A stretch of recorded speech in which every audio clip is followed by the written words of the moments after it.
సంస్కృతి సంపద YouTube channel తరపున అందరికీ స్వాగతం. శ్రీమద్ భగవద్గీత ఆధ్యాత్మిక రహస్యాలు అనే శీర్షికలో శ్రీ త్రినాథ్ గారు ధారావాహిక ప్రసంగం చేస్తున్నారు.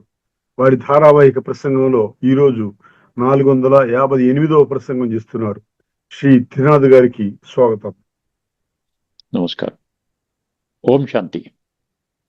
శ్రీమద్ భగవద్గీత ఆధ్యాత్మిక రహస్యాలు ఈ యొక్క కార్యక్రమాన్ని వీక్షిస్తున్నటువంటి సోదర సోదరిమణులందరికీ కూడా హార్దిక స్వాగతం, సుస్వాగతం, నమస్సుమాంజలి. ముందుగా ధార్మికము ఆధ్యాత్మికం మధ్య మరొక విశిష్ట తేడాన్ని గమనిద్దామండి. భక్తి మార్గంలో కూడానండి, భక్తి మార్గం అంటే ధార్మికము అంటే భౌతికము, ప్రాపంచికము, స్థూల నేత్రాలతో చూసేటువంటి స్థాయి స్థితి. భగవంతుడు ఒక్కరే అంటారు, అక్కడ భగవంతుడు ఒక్కరే అంటారు, ఆధ్యాత్మిక జగత్తులో కూడా భగవంతుడు ఒక్కరే అంటారు. భగవంతుడు ఒక్కరే అంటూ కూడా ఒక విచిత్రమైనటువంటి ఒక పరిస్థితి మనం గమనిస్తున్నాం. ఎవరైతే ఏ దేవీ దేవతని కానీ, ఒక ధర్మస్థాపకుడిని కానీ, లేక ఏదైనా సాధువు సంతు ఋషువు ఎవరినైనా కానీ వారిని భగవంతుడిగా ఆ విధంగా వాళ్ళు ఆరాధిస్తున్నప్పుడు ఆ ఒక్క దేవీ దేవతకే పరిమితం కావటం లేదు. ఆ ఒక్క గురువుకే వారి యొక్క భక్తిని పూర్తిగా ఒక్క గురువుకే పరిమితం చేయటం లేదు. భగవంతుడు ఒక్కరే అని భావిస్తున్న వాళ్ళు కూడా, భగవంతుడు ఒక్కరే అని భావించకపోతే వేరే విషయం. భగవంతుడు ఒక్కరే నమ్ముతూ, గాడ్ ఈజ్ వన్ అని నమ్ముతూ కూడా, నేను ఫలానా దేవుణ్ణి, ఫలానా వినాయకుడిని, ఆంజనేయ స్వామిని, రాముణ్ణి, కృష్ణుణ్ణి ఇలాగ నేను ఆరాధిస్తూ ఉన్నాను, కానీ వారే విశ్వాత్మలందరికీ సంబంధించినటువంటి వారు, వారొక్కరే భగవంతుడు అన్న విధానము మనకు భక్తి మార్గంలో కనపడదండి. దీనికి భిన్నంగా మనకి ఆధ్యాత్మిక జగత్తులో చాలా స్పష్టంగా విశ్వాత్మలందరికీ తండ్రి ఒక్కరే. దానికి మళ్ళీ గీతలో ఆధారాలు, ఉపనిషత్తుల్లో ఆధారాలు, వేదాల్లో ఆధారాలు, సర్వశాస్త్రాల్లో ఆధారము. ప్రతి ఒక్కరూ తమ యొక్క మూల స్వరూపంలో ఆత్మ. అదేవిధంగా 850 కోట్ల మంది ఆత్మలున్నారు. సర్వాత్మలకి ఒకే ఒక్క తండ్రి. 9, 17, 11, 43. పితాహమస్య జగత పితాసి లోకస్య చరాచరస్య, హెవెన్లీ గాడ్ ఫాదర్, ఇవన్నీ అంటున్నాం. అక్కడ భగవంతుడు ఒక్కడే అన్న భావనని చాలా స్పష్టంగా అర్థం చేసుకుని తత్వము ఆధారంగా లాజికల్గా చాలా స్పష్టంగా అది నిరూపణ చేసుకుంటూ అనుభవం చేస్తున్నారు. దానికి కట్టుబడి ఉన్నారు వాళ్ళు. మళ్ళీ ఇంకెవరిని భగవంతుడు ఒప్పుకోరండి. దేవీ దేవతలు దేవీ దేవతలే. దేహధారుల్లో హైయెస్ట్ స్టేటస్ ఉన్నటువంటి వాళ్ళు 33 కోట్ల దేవీ దేవతలు. వాళ్ళే 3 కోట్ల మంది సత్యయుగం, 30 కోట్ల మంది త్రేతాయుగంలో. ఇక్కడున్న మనుషులే సంస్కార పరివర్తన చేసుకుని ఆ విధంగా తయారవుతారు. అర్థమైందండి? ఇక్కడ ఈ ఖచ్చితత్వం అనేది మీకు ధార్మికంలో కనపడదండి. ఒక్కోసారి ఆ గురువు గారు చెప్పినటువంటి విషయాల కంటే ఇంకొక పెద్ద గురువు గారిని వాళ్ళు దర్శించారు అనుకోండి, ఈ గురువు గారిని విడిచిపెట్టి ఆ గురువు గారిని పట్టుకుంటారు. ఆ గురువు గారి కంటే ఇంకొక పెద్ద గొప్ప గురువు గారు ఎక్కడి నుంచి వచ్చారు, కాశీ నుంచి వచ్చారు, అయోధ్య నుంచి వచ్చారు అని మంచి మాటలు వాళ్ళకి నచ్చినట్లయితే ఆ గురువు గారిని విడిచిపెట్టి ఈ గురువు గారిని. అదేవిధంగా దేవీ దేవతలనండి, ధర్మస్థాపకులనండి, ఈ విధంగా ఒక స్థిరత్వం అనేది భగవంతుని విషయంలో మనకి ధార్మికంలో కనపడదండి. ఆధ్యాత్మికతలో 100% ఖచ్చితంగా సాక్ష్యాధారాలతో, పూర్తిగా మనసు బుద్ధి అంగీకారంతో ఎవరికైనా మనం ప్రూవ్ చేయొచ్చు. ఎంత ఆర్గ్యుమెంట్ చేసే మనిషినైనా సత్యత ఆధారంగా సత్యం తెలుసుకోవాలనుకుంటే ప్రూవ్ చేయొచ్చు. అర్థమైందండి? సో అటువంటి ఖచ్చితత్వము మనకి ఆధ్యాత్మిక జగత్తులోని కనబడుతుంది, ధార్మికంలో కనపడదు. ఇది ముఖ్యమైనటువంటి తేడా. మరొక తేడాన్ని మనం రాబోయే ఎపిసోడ్లో చర్చించుకుందాం. ఇప్పుడు గత ఎపిసోడ్లో మనము ఒక గీతా శ్లోకాన్ని తీసుకున్నాం. ఈ ఎపిసోడ్లో ఒక ముఖ్యమైనటువంటి ఉపనిషత్తు మంత్రాన్ని మీ ముందు ఉంచబోతున్నాను. ఈ ఒక్క ఉపనిషత్తు మంత్రము చాలా అద్భుతమైన మంత్రం అండి. అద్భుతమైన మంత్రం అన్నమాట. ఇది ఏం చెప్తుందంటే, ఆత్మని ఎవరు గుర్తిస్తారు? ఎవరైతే ఆత్మని గుర్తిస్తారో ఖచ్చితంగా పరమాత్మని గుర్తిస్తారు. చూడండి, ఆత్మని గుర్తించడానికి ఫార్ములా ఏమిటి? ముఖ్యంగా ఒకటేనండి, ఆధ్యాత్మిక కోణంలో ముందుగా మీరు ప్రయత్నం చేయవలసింది భగవంతుడి గురించి కాదు. అది గుర్తుపెట్టుకోండి. బుద్ధి నేత్రాన్ని తెరుచుకోండి. భగవంతుడిని మన ప్రయత్నం చేయకండి. మీరు ప్రయత్నం చేయవలసింది స్వయాన్ని ఆత్మగా అనుభవం చేయటం. నేను ఆత్మస్వరూపాన్ని, భృకుటి మధ్య మెరిసే నక్షత్రాన్ని. అనేక అధ్యాయాల్లో అనేక శ్లోకాలు భగవద్గీత కానివ్వండి, ఉపనిషత్తులు మనం ఎన్నో 75 మంత్రాలేమో చర్చించుకున్నాం. నేను లెక్క పెట్టడం కూడా మర్చిపోయాను. 75 పైనే మనం చర్చించుకుంటున్నాం. ప్రతి 2 రోజులకు ఒకసారి, 2 ఎపిసోడ్స్కి ఒకసారి ఒక మంత్రాన్ని చర్చించుకుంటున్నాం. అర్థమైందండి? అందువలన ఈ ఆత్మని ఏ విధంగా మనం గుర్తించవచ్చు? ఆత్మని గుర్తించామంటే సహజంగానే క్వైట్ న్యాచురల్గా, చాలా సులభంగా పరమాత్మని గుర్తిస్తాం. ఈ ఫార్ములాను మనం మర్చిపోతున్నాం. మన భక్తి మార్గంలో ముందుగా భగవంతుడి కోసం ట్రై చేస్తున్నాం. స్వయాన్ని దేహం అనుకుంటున్నాం, భగవంతుని కూడా దేహదారి చేసేసాం. అర్థమైందండి? కానీ గీత ఒప్పుకోవడం లేదు కదా, గీత ఖండిస్తుంది కదా. దేహదారులు కూడా ప్రకృతి, దేహం అంటే ప్రకృతి ఉంది, వాళ్ళు కూడా సాత్విక, రాజసిక, తామసిక ఈ 3 కోణాల్లో వాళ్ళు కూడా దిగిపోతారు. వాళ్ళు కూడా ఒక స్థాయిగా, ఒక సదా ఒక పవిత్రమైనటువంటి స్థితిలో లేనప్పుడు భక్తులను ఏ విధంగా పవిత్రంగా తయారు చేస్తారు? భక్తులకు ఏ విధంగా ఆత్మజ్ఞానం ఇస్తారు? ఒక్కసారి అర్థం చేసుకునే ప్రయత్నం చేయండి. ఇప్పుడు ఈ యొక్క భావన చాలా స్పష్టంగా ఉంది. చాలా డీటెయిల్గానే రాసుకున్నాను నేను. ఎంత వీలైతే అంత మీకు చెప్పడానికి ప్రయత్నం చేస్తాను. ఒకవేళ కుదరకపోతే తదుపరి ఎపిసోడ్లో అయినా చర్చిస్తాను. కానీ విషయం చాలా అద్భుతమైనటువంటి మహామంత్రము. ఇది కఠోపనిషత్తు అండి. రాసుకునేవాడు రాసుకోవచ్చు. కఠోపనిషత్తులో 2.2.12 2.2.12 ఈ మంత్రము ఆత్మతత్వాన్ని అత్యంత సుందరముగా మరియు లోతుగా వివరిస్తుంది. చూసారా? అవి ఉపనిషత్తులంతా ఆత్మతత్వమేనండి. మీరు ఇండిపెండెంట్ గా ఏదన్నా ఒక మంత్రం తీసుకోండి, అనేక ఉపనిషత్తులు ఉన్నాయి. ఒక్కొక్క ఉపనిషత్తులో అనేక మంత్రాలు ఉన్నాయి. 108 ఉపనిషత్తులు, ఎన్నో మంత్రాలు ఉన్నాయి. అర్థమైంది? ఏ మంత్రం టచ్ చేసినా కూడా ఆత్మ గురించే మాట్లాడుతున్నాడు. పరమాత్మ, ఆత్మ, పరమాత్మ, మళ్ళీ ఆ విధంగా సంస్కార పరివర్తన. ఒకసారి గమనించండి, ఇది 2.2.12 ఏం చెప్తుందో. ఈ మంత్రం ఆత్మతత్వాన్ని అత్యంత సుందరంగా మరియు లోతుగా వివరిస్తుంది. ఇందులో 4 పంక్తులు ఉన్నాయండి. 4 పంక్తులను అర్థం చేసుకునే ప్రయత్నం చేద్దాం. మొదటి పంక్తి, ఏకో వశీ సర్వభూతాంతరాత్మ. సర్వభూతాంతరాత్మ అంటే 850 కోట్ల మంది మనుషులు. అది గుర్తుపెట్టుకోండి. భూత అనే పదం వచ్చిందంటే చాలు. భూత అంతరాత్మ అంటే 850 కోట్ల ఆత్మలు. ఏకో వశీ సర్వభూతాంతరాత్మ, ఇది మొదటి పంక్తి. ఏకం రూపం బహుదా యహ కరోతి. దాన్ని మనం అర్థం చేసుకుందాం, అందులో తత్వాన్ని గ్రహించే ప్రయత్నం చేద్దాం. ఏకం రూపం బహుదా యహ కరోతి. మూడో పంక్తి, తమ ఆత్మస్థం ఏ అనుపశ్యంతి ధీరాః. తమ ఆత్మస్థం యహ అనుపశ్యంతి ధీరాః. ఏ అంటే యహ. ఆఖరి పంక్తి తేషాం సుఖం శాశ్వతం నేతరేషం. తేషాం సుఖం శాశ్వతం నేతరేషాం. ఇప్పుడు మనం పంక్తి వారీగా మనం అర్థం చేసుకునే ప్రయత్నం చేద్దాం. ఏకవశి అంటే ఏంటి? ఒక్కడే పరమాత్మ. గుర్తుపెట్టుకోండి, ఏకవశి అంటే ప్రపంచాన్ని నియంత్రించేవాడు ఒక్కడే. వశి అంటే వశములో తీసుకునేవాడు. ఆ భగవంతుని ఎలా పొందాలి? అర్థమైందండి? ఏకవశి సర్వభూతాంతరాత్మ, అన్ని జీవులతో సంబంధము కలిగి, అన్ని జీవులు అంటే ఇక్కడ మనం అర్థం చేసుకోవడానికి వీలుగా మనుషులు తీసుకోండి, మీరు పశువులు పక్షులు పక్కన పెట్టండి, సమస్త మానవాళి అనుకోండి. అన్ని జీవులతో సంబంధము కలిగి వారిని నియంత్రించగల ఆ పరమ చైతన్యము మరియు పరమశక్తి ఒక్కటే భగవంతుడి గురించి. అర్థమైందండి? మొదటి పంక్తి ఏం చెప్తుంది? ఏకోవశి సర్వభూతాంతరాత్మ. సులభంగానే ఉంది, అంత పలకటం అంత కష్టం అనిపించట్లే. అన్ని జీవులతో సంబంధము కలిగి వారిని నియంత్రించగల పరమ చైతన్యము మరియు పరమశక్తి ఒక్కటే. అంటే ఆత్మలను నియంత్రించగల శక్తి పరమాత్మకు ఉన్నది. సర్వభూతాంతరాత్మ అంటే ఏంటి?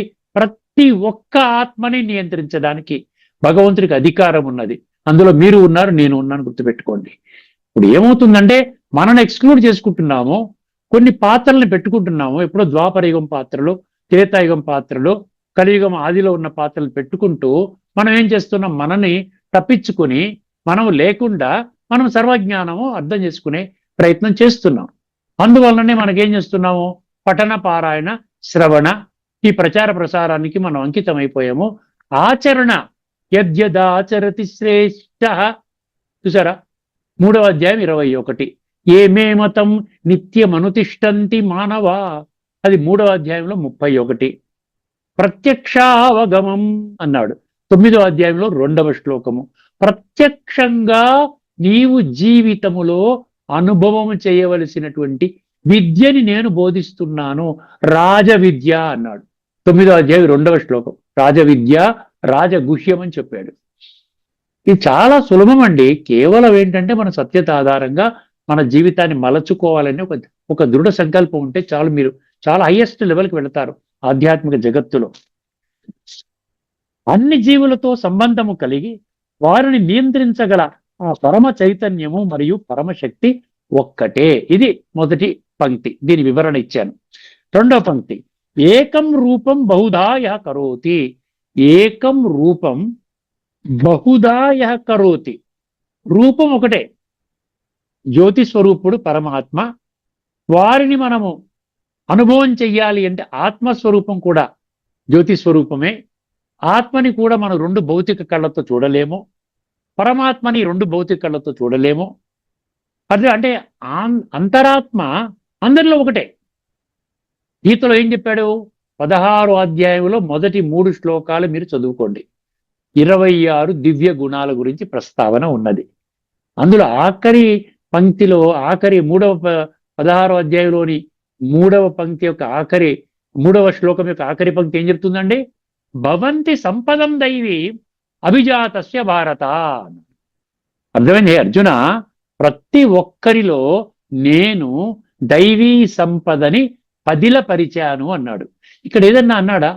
నేను ఈ యొక్క మనుషుల్లో ఫలానా గ్రూప్ వాళ్ళకి మాత్రం పెట్టాను, నేను ఫలానా గ్రూప్ వాళ్ళకి నేను పెట్టట్లేదు, మతం ఆధారంగా సెపరేట్ చేశాను, కులం ఆధారంగా సెపరేట్ చేశాను, వర్ణము వర్గం ఆధారంగా, స్త్రీ పురుష ఆధారంగా, దేశము భాష ఆధారంగా అనలేదే.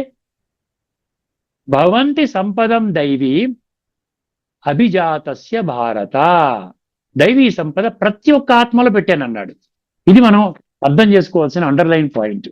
అందుకని ఇక్కడ ఏం చెప్తున్నాడు? ఇక్కడ ఏకం రూపం బహుధా యః కరోతి. అయినా విడివిడిగా కనబడుతున్నారేంటి? మనం చర్చిద్దాం. బహుధా, దీని మీనింగ్ ఏమిచ్చాడు ఇక్కడ? ఆ ఒక్క పరమాత్మ స్వరూపమే. ఇక్కడ పరమాత్మ స్వరూపము అని భాష్యకాలు వ్రాసిన దానికి మీరేం చెయ్యాలి? ఆత్మస్వరూపంగా గమనించండి. అంటే ఆత్మని గుర్తించే విధానము, అంటే పరమాత్మని గుర్తించే విధానము ఆత్మని గుర్తించటం. ఒకసారి మీరు ఆత్మానుభూతి చేస్తున్నారా, ఆటోమేటిక్గా పరమాత్మని గుర్తిస్తారు. అందుకనే పరమాత్మ స్వరూపం అనేస్తున్నాడు ఇక్కడ. దాన్ని మీరు అపార్థం చేసుకోకండి. పరమాత్మ మనలో ఉన్నాడని కాదు, పరమాత్మ పరంధామంలోనే ఉంటాడు.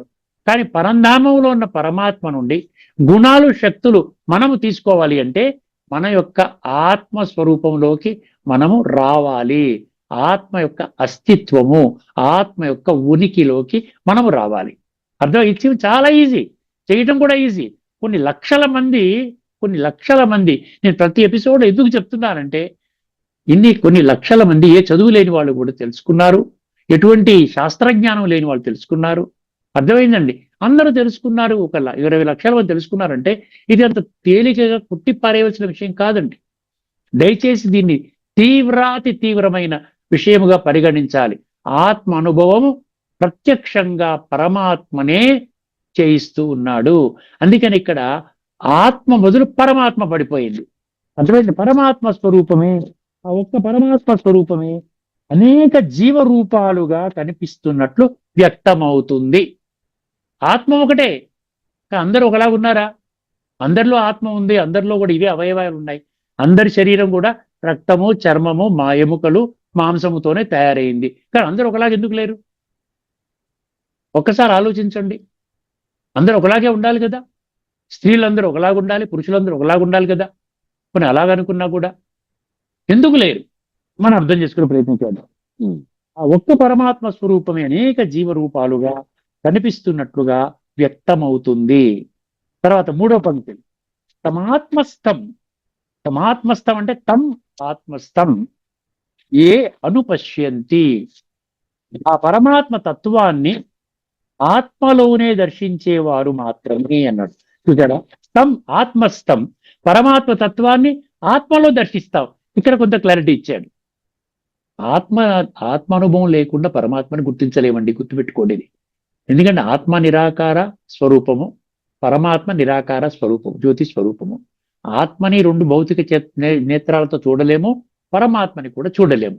చాలా ఈజీ, కొంచెం లాజిక్ని అండర్స్టాండ్ చేసుకోండి. అంధవిశ్వాసం నుంచి బయటికి రండి, బుద్ధి నేత్రాన్ని తెరవండి. భగవంతుడు బుద్ధిని ఇస్తే భగవంతుని తెలుసుకోవడానికి ఎంత కష్టపడుతున్నారో చూడండి. ఎందుకంటే అంధవిశ్వాసంలో మన ఎటువంటి పురోగతి ఉండదు.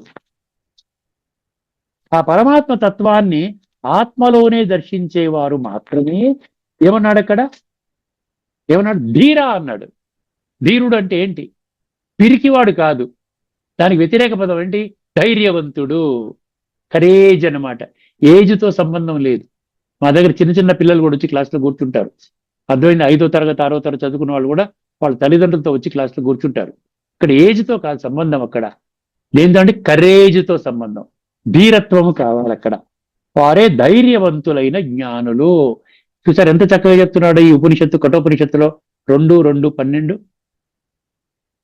ధీరః, ధీరాః, దాని గురించి కూడా నేను కొన్ని పాయింట్స్ రాసుకున్నాను, మీ దృష్టికి తీసుకొని వస్తాను. తేషాం అంటే వారికి, తేషాం సుఖం శాశ్వతం అన్నారు.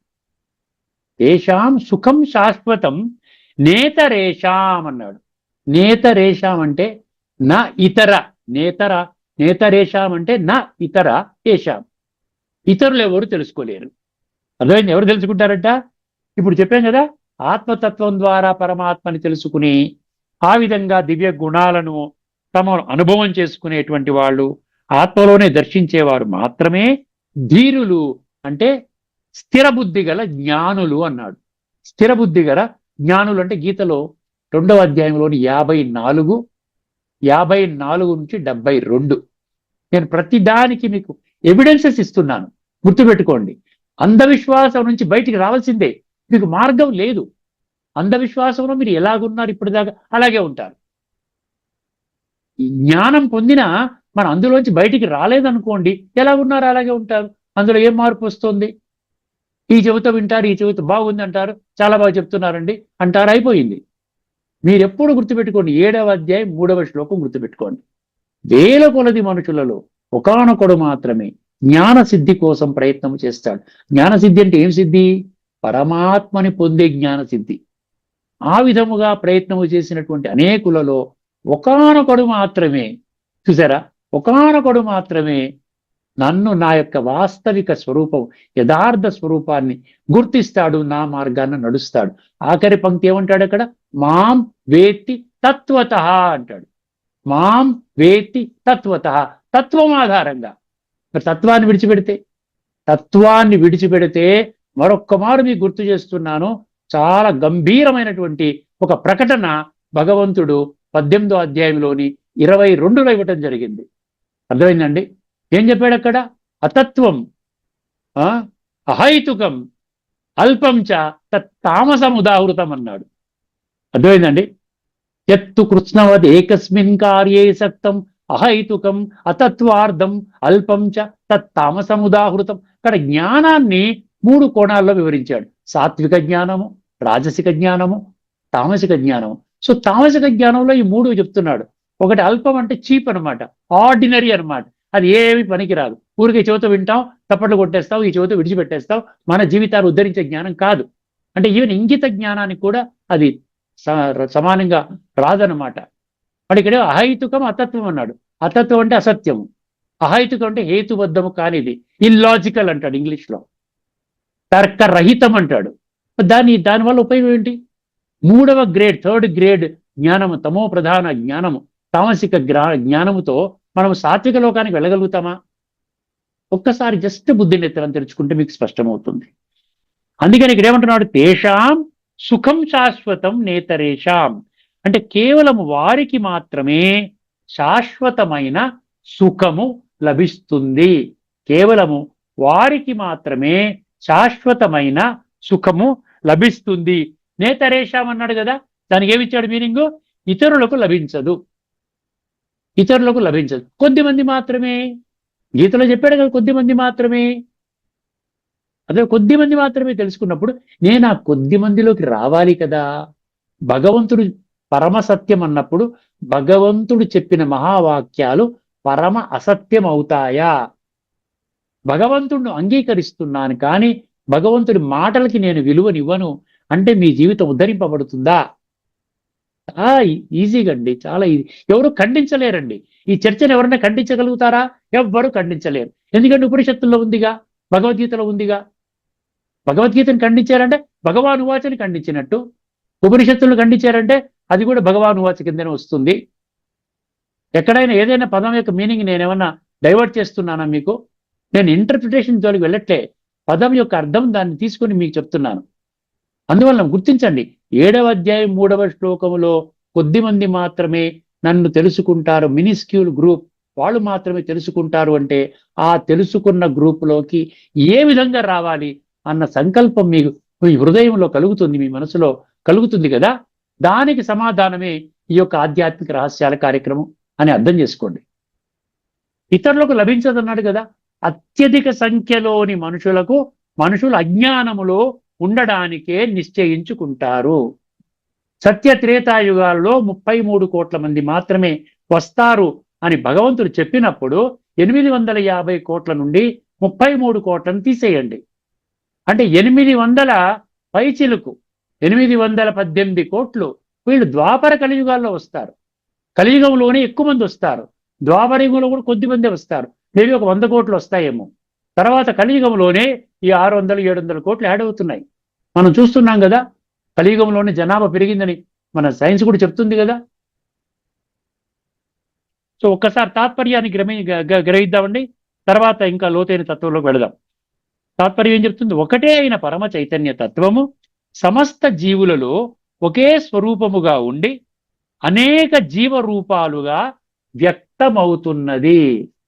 అనేక జీవరూపాలుగా మనుషులలోనేనండి. మీరు అక్కడ క్రిములు, కీటకాదులు, పశువులు, పక్షులు, జలచరాలు ఇవన్నీ పక్కన పెట్టండి.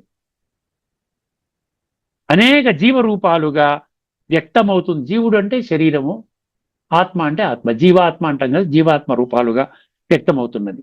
ఆ తత్వాన్ని తమ ఆత్మలోనే ప్రత్యక్షంగా దర్శించే జ్ఞానులకు మాత్రమే, మళ్ళీ చెబుతాను, ఆ ఆత్మ, ఆ తత్వాన్ని, తత్వం గుర్తుపెట్టుకోండి, తత్వం అంటే అది నీ కొరకే. తత్వం ప్రతిదాన్ని మీరు ఏదైనా సబ్జెక్ట్ తీసుకోండి, విష్ణు సహస్రనామం తత్వంలోకి వెళ్ళండి, లలితా సహస్రనామం తత్వంలోకి వెళ్ళండి, లేదా శివ పురాణం, మిగతా పురాణాలు ఉన్నాయి కదా తత్వంలోకి వెళ్ళండి, భాగవతం తత్వంలోకి వెళ్ళండి, భగవద్గీత తత్వంలోకి వెళ్ళండి. అదే భగవద్గీత మనం వెళ్తున్నాం. ఉపనిషత్తులు తత్వంలోకి వెళ్ళండి, వేదాలు తత్వంలోకి వెళ్ళండి, బ్రహ్మసూత్రాలు తత్వంలోకి వెళ్ళండి. అప్పుడు అమ్మమ్మమ్మమ్మమ్మా ఎంత గురాతి ఘోరమైన పొరపాటు జరిగిపోయింది. నన్ను ఎక్స్క్లూడ్ చేసుకుంటూ నేను ఇతరుల యొక్క సక్సెస్ స్టోరీ చదువుకుంటూ కూర్చున్నా, ఇప్పుడు నా జీవితం ఏ విధంగా ఉద్ధరింపబడుతుంది? ఈ ప్రశ్నకి సమాధానం, ఇది $multi-billion ప్రశ్న, దీనికి ఆన్సర్ కావాలి.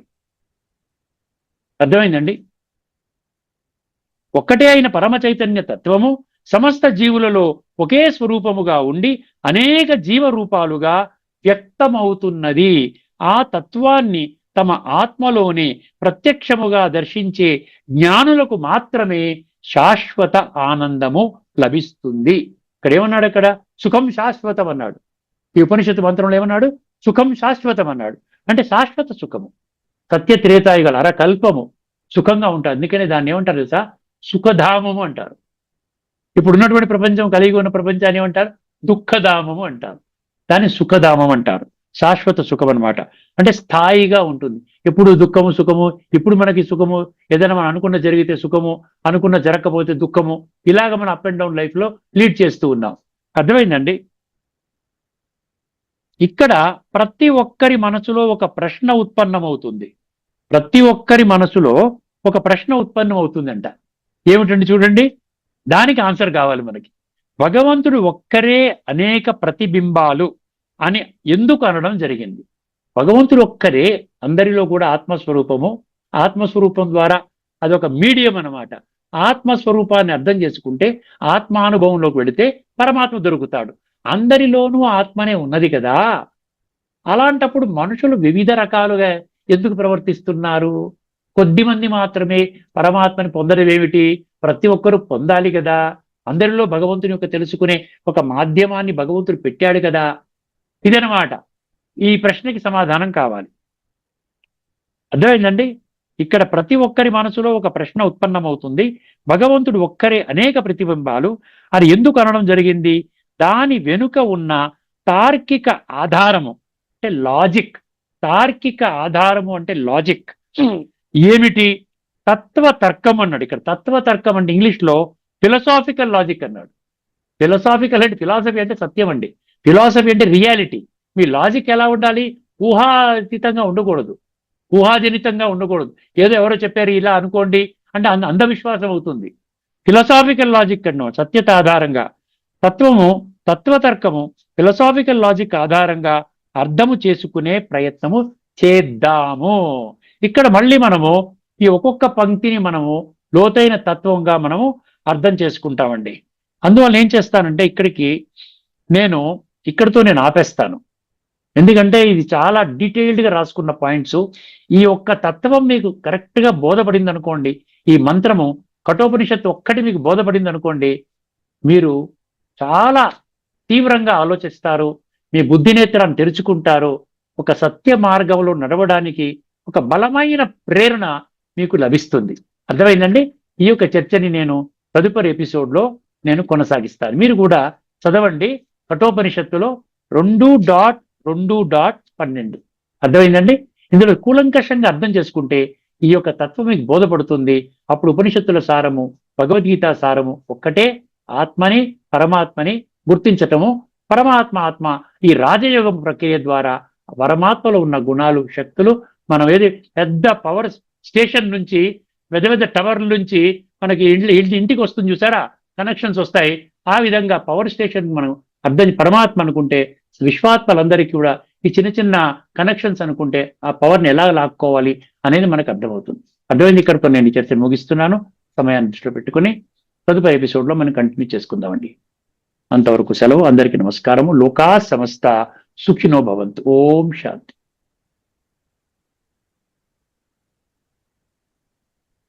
శ్రీమద్ భగవద్గీత ఆధ్యాత్మిక రహస్యాలు అనే శీర్షిక ద్వారా ధారావాహిక ప్రసంగం చేసిన శ్రీ త్రినాథ్ గారికి ధన్యవాదాలు. నమస్కారం అండి.